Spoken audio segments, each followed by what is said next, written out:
सबसे पहले मैं आपको एक बड़ी सरल सी क्रिया बता रहा हूं जिससे आपके पूरे छाती की, पूरे लंग्स की कैपेसिटी भी बढ़ेगी, फेफड़े में फुलाव आएगा, एक्सपेंशन होगा और आप ज्यादा से ज्यादा आप सांस को ले सकेंगे, आपके फेफड़े की क्षमता बढ़ेगी। तो इसके लिए आप पैर में करीब 1.5 से 2 फीट का आप अंतर रख सकते हैं, जैसे मैंने रखा है। इसके बाद आप सीधे रहिए, अपनी कमर को, बैक को सीधा रखिए, सिर को भी सीधा रखिए और बड़े आराम से शांत मन से आप रहिए। फिर आप दोनों हाथ को अपने सामने ले आइए, इस तरह से यहां पे रखेंगे हाथ को और यहां से आप पूरी तीव्रता के साथ, पूरी फोर्स के साथ आप सांस लेंगे, इनहेल करेंगे और अपने दोनों हाथों को दोनों तरफ फैलाएंगे। मैं करके आपको दिखाता हूं, आप ध्यान से देखिए और इसे बड़े आराम से करिए। ये सभी कर सकते हैं, बच्चे, बूढ़े, जवान सभी कर सकते हैं। तो देखिए, रिलैक्स, फिर यहां हाथ ले आए, रिलैक्स। इस तरह से आप 10, 15, 20 बार तक आप कर सकते हैं अपनी क्षमता के अनुसार। अगर आप 5 बार करने में आपको लगता है कि 5 बार करने के बाद रुक जाइए, फिर आप करिए 5 बार। तो ऐसे आप 15-20 बार तक करके और फिर अपने को रिलैक्स कर दीजिए। इसके बाद मैं दूसरा आपको एक आसन बताता हूं जिसे हम लोग कहते हैं योग में गत्यात्मक भुजंगासन। अब इस प्रक्रिया में देखिए कितना सरल है योग कि आप आराम से बैठ जाइए वज्रासन की मुद्रा में। वज्रासन के आसन में आप बैठ जाइए, इस तरह से दोनों पैर को मोड़ के और पीछे आप अपने दोनों पैर के अंगुलियों को, टोज को ऐसे कर लेंगे और अपने हिप को अपनी दोनों एड़ियों के बीच में ऐसे रखेंगे। अब इस पोस्चर में आप बैठने के बाद अपने बैक को पहले सीधा रखिए। एक काम करो पापा, कैंसिल करो उसको। क्यों? दूसरा एक आसन आपको बताता हूं जिसमें कि जिसे योग में हम लोग गत्यात्मक भुजंगासन कहते हैं। ये भी हमारी पूरे शरीर के स्ट्रेचिंग के साथ हमारे फेफड़े को भी ताकत देता है। इसके लिए बड़ा सरल तरीका है, आप वज्रासन में बैठ जाएं जैसे मैं बैठा हूं। बहुत ही सरल आसन है और इसको कहीं पे भी आप कर सकते हैं, अपने घर के ड्राइंग रूम में। अगर बहुत किसी को तकलीफ है तो बेड पे भी कर सकते हैं, ऐसा कुछ इसमें नहीं है, आप जहां भी चाहें इसको कर सकते हैं। तो वज्रासन में ऐसे हम बैठ जाएंगे, अपनी बैक को सीधा रखेंगे, सिर को सीधा रखेंगे और देखिए अपने दोनों हाथ हमने यहां रखा अपने सामने। धीरे धीरे इसको स्लाइड करते हुए जहां तक हाथ जा सके वहां हम ले जाएंगे। यहां जाने के बाद फिर आप अपना एल्बो लगाइए जमीन पे और धीरे धीरे अपने छाती को अपने जमीन से लगाते हुए सामने और यहां आकर के फिर आप सांस अंदर भरते हुए ऐसे ऊपर की ओर जाएंगे और फिर वापस आएंगे, अपनी एल्बो पे, पिहुनी पे आ जाएं और फिर स्लाइड करते हुए ही अपने हाथ को पीछे की ओर ले आएंगे और सीधे हो जाएंगे। तो ये गत्यात्मक भुजंगासन है।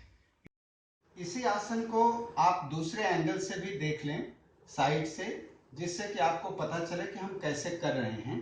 हम वज्रासन में बैठे हुए हैं, आपको कुछ नहीं करना है, आराम से हाथ को यहाँ रख लीजिए और धीरे धीरे इसको स्लाइड करते हुए हाथ को आगे ले जाइए जहां तक हाथ जाए। आपका हिप, अभी आप एड़ियों पे बैठे हुए हैं और यहां आने के बाद फिर आप अपने एल्बो को लगाइए जमीन पे और अपने छाती को जमीन से के नजदीक से बिल्कुल यहां आएंगे और यहां आने के बाद फिर आप गहरी सांस लेते हुए इस पोस्चर में भुजंगासन में आएंगे और फिर धीरे धीरे आप रिलैक्स करके यहां से ऐसे, और आप तो वज्रासन में बैठ जाएंगे, हाथ वहीं रहेगा लेकिन धीरे धीरे यहाँ आने के बाद फिर आप हाथ को स्लाइड करते हुए यहाँ ले आइए और फिर आराम से उठ के बैठ जाइए। तो ये दूसरे साइड से भी आपने इसको देख लिया। मुझे पूरी उम्मीद है कि आपको इसको करने के तरीके में कोई कहीं पे असुविधा नहीं होगी। अब इसमें हम आपको तीसरा अभ्यास बताते हैं, जिसे हम योग में उष्ट्रासन कहते हैं। तो उष्ट्रासन में जिनको जो थोड़े नए अभ्यासी हैं या बिल्कुल जो बिगनर्स हैं, जिन्होंने योगा या योग की क्रियाएं कभी की नहीं हैं, तो उनके लिए भी मैं बताता हूं, और जिनकी बॉडी थोड़ी फ्लेक्सिबल है या वो कोई ना कोई एक्सरसाइज करते हैं, योग करते हैं, तो उनके लिए भी मैं बता रहा हूं। दोनों भी आप कर सकते हैं और दोनों अलग अलग भी आप कर सकते हैं। जैसी जिसकी क्षमता है शारीरिक, वैसे आप उसको कर सकते हैं। इससे भी आपके छाती के एरिया, जो चेस्ट है, जो लंग्स है, उन सबको एक्सपेंशन मिलता है। खूब गहरी आप सांस के साथ करते हैं, इसलिए उससे आपको आपका जो पूरा रेस्पिरेटरी सिस्टम है उसको भी बहुत मदद मिलती है। तो आप देखिए हम कैसे कर रहे हैं। आप चाहें तो दोनों एंगल से आप देख लीजिएगा।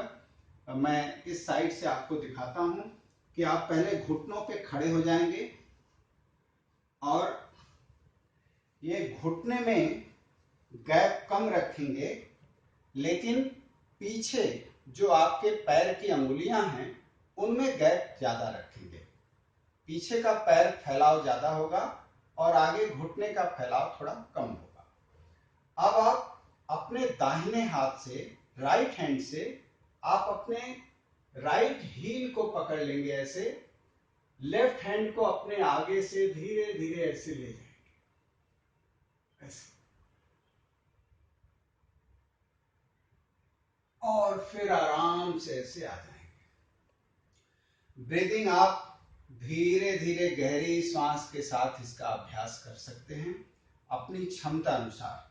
बहुत ज्यादा इसको आपको इस रूप में नहीं करना है कि हमारे शरीर को कोई ज्यादा हमको ताकत लगानी है। उसी तरह से लेफ्ट हैंड, बाएं हाथ को आप अपने बाएं एड़ी पे, हील पे रखिए और राइट हैंड को आप ऐसे ले जाइए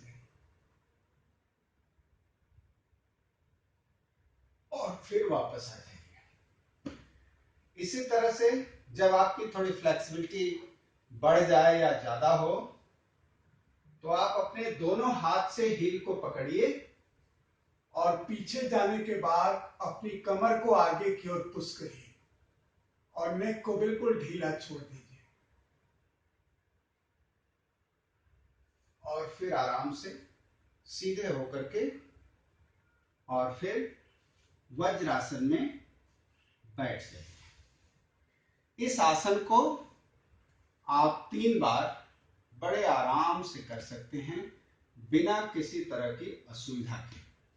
अगर आपको शारीरिक क्षमता है तो आप इससे अधिक भी कर सकते हैं, कोई ऐसा नहीं कि 3 ही बार, आप 5 बार भी कर सकते हैं।